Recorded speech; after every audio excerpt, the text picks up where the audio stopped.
কিন্তু আমাদের ইউনুস স্যার সে চলে যাওয়ার আগে দুই চারটা ভালো কাজ করে গেল। একটা হলো যে ড্রোন কিনা দিয়ে গেল, আমাদের জন্য ড্রোন ফ্যাক্টরি বানিয়ে দিয়ে গেল।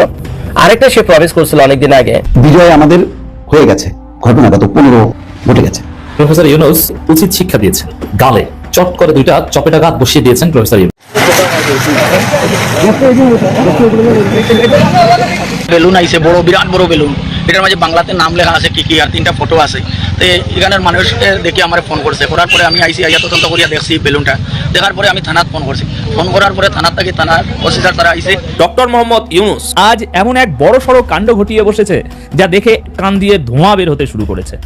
আপনারা এটা নিশ্চিতভাবে ধরে নিন, ডক্টর মোহাম্মদ ইউনুস এমন একটা কাজ করে দেখিয়েছে যা আজ পর্যন্ত বিশ্বের কোনো দেশ করতে পারেনি। আসসালামু আলাইকুম দর্শক, একটি বেলুনকে ঘিরেই তুলপার ভারতের রাজনীতি। ভারতের আকাশে দেখা যাওয়ার রহস্যময় বেলুন নিয়ে শুরু হয় তদন্ত, আর সেই তদন্তের সূত্র ধরেই উঠে আসে চাঞ্চল্যকর তথ্য। এই ঘটনার পরেই কঠোর অবস্থানে যায় ভারত সরকার। সবচেয়ে বড় প্রশ্ন, এই বেলুন কি শুধু বেলুনই ছিল, নাকি এর পিছনে ছিল বড় কোনো ষড়যন্ত্র? আজকের ভিডিওতে জানবো পুরো ঘটনার অজানা সত্য, তাই 1 সেকেন্ডও না টেনে পুরো ভিডিওটি দেখবেন। চ্যানেলে নতুন হলে সাবস্ক্রাইব করে রাখবেন পরবর্তী আপডেট পাওয়ার জন্য। ভিডিওতে একটি লাইক করে দেখতে থাকুন সম্পূর্ণ ভিডিওটি।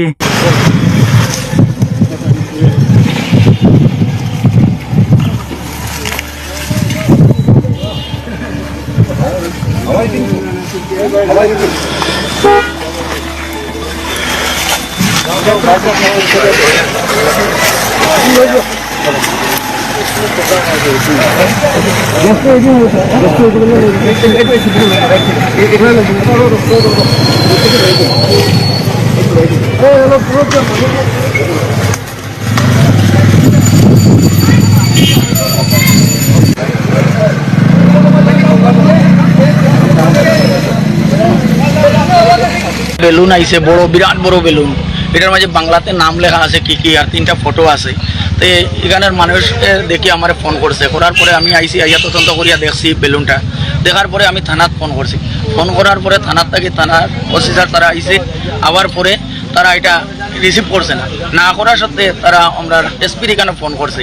পার্থ প্রীতম স্যার আইসুন, আইয়া তান ইনভেস্টনে এই মালটা উঠাইয়া আনা হয়েছে। আনাইয়া এটা মাসিপুর পার্ট 2, কিন্তু নিয়ারেস্ট সুবেদার বস্তি এম স্কুল আছে সামনে।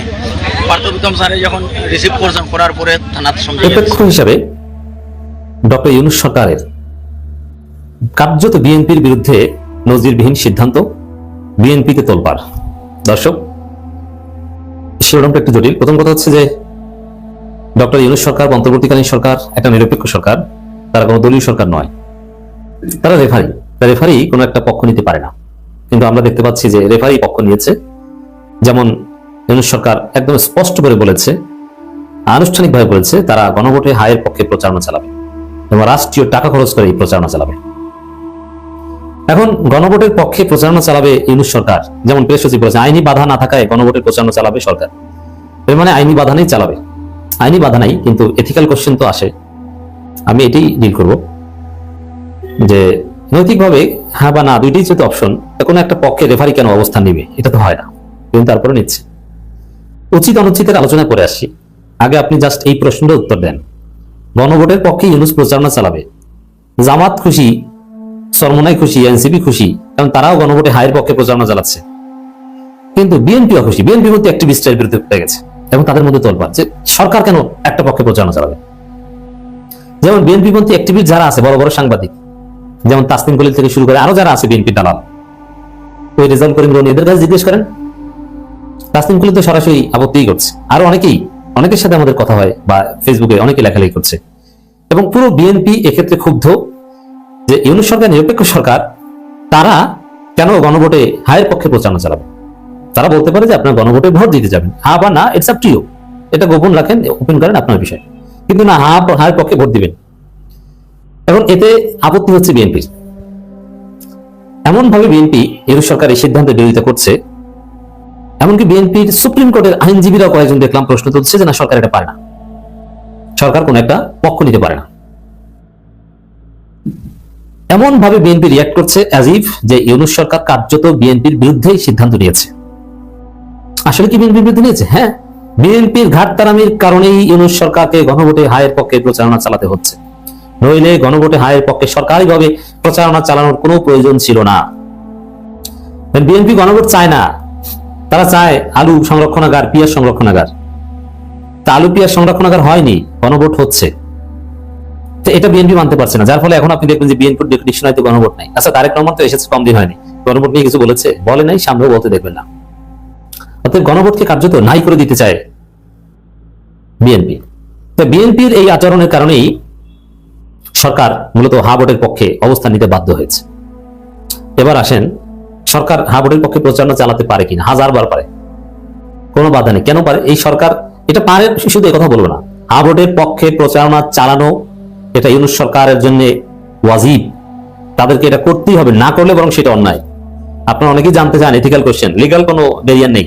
বাংলাদেশের কোনো আইন, কোথাও সংবিধানের কোনো ধারা আপনি দেখাতে পারবেন না যে সরকার, হ্যাঁ, পরিবেশ সুষ্ঠু রেখে সরকার কোনো একটা পক্ষ নিতে পারবে না। না, এরকম বিশেষ করে গণভোট সংক্রান্ত যত প্র্যাকটিস অথবা যত কনভেনশন আছে, এতে সরকার বা সরকারি দল যে কোনো একটা পক্ষ নিতেই পারে।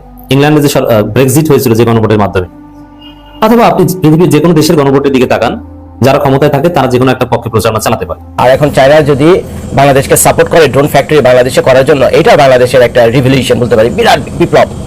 বাংলাদেশের এয়ার ডিফেন্স সিস্টেমে এটা একটা বিরাট বিপ্লব সত্যি সত্যি, যদি চায়না বাংলাদেশে ড্রোন বানায়। এখন চাইলে বাংলাদেশে পয়সা আছে, চায়না থেকে ড্রোন সে কিনে আনতে পারে, চায়না থেকে আনতে পারে, তুরস্ক আল্লাহর রহমতে ভালো ড্রোন বানায়, রাশিয়া মাশাআল্লাহ ড্রোন ভালো বানায়, রাশিয়া ড্রোন ভালো বানায়। এখন অন্য দেশ থেকে কিনার এক কথা, আর নিজের দেশে ড্রোন বানানোর এক কথা। প্রিয় দর্শক, সম্পূর্ণ ভিডিওটি দেখলেন, অবশ্যই বুঝতে পেরেছেন ভিডিওটি গুরুত্বপূর্ণ ছিল। দর্শক, সম্প্রতি ভারতের আকাশে দেখা যায় একটি রহস্যজনক বেলুন, যা ঘিরে শুরু হয় নিরাপত্তা সংস্থার ব্যাপক তদন্ত। ভারতীয় গণমাধ্যম ও বিভিন্ন সূত্রের দাবি, এই বেলুনের গতিবিধ ছিল অত্যন্ত সন্দেহজনক। তদন্তে উঠে আসে আন্তর্জাতিক সংযোগের ইঙ্গিত, যার পরই নড়েচড়ে বসে ভারতের শীর্ষ মহল। সূত্র বলছে, এই ঘটনাকে কেন্দ্র করে কিছু গুরুত্বপূর্ণ সিদ্ধান্ত নিতে বাধ্য হয় সরকার। বিশ্লেষকদের মতে এটি শুধু একটি সাধারণ বেলুন নয়, বরং এর মাধ্যমে দেওয়া হয়েছে একটি স্পষ্ট বার্তা।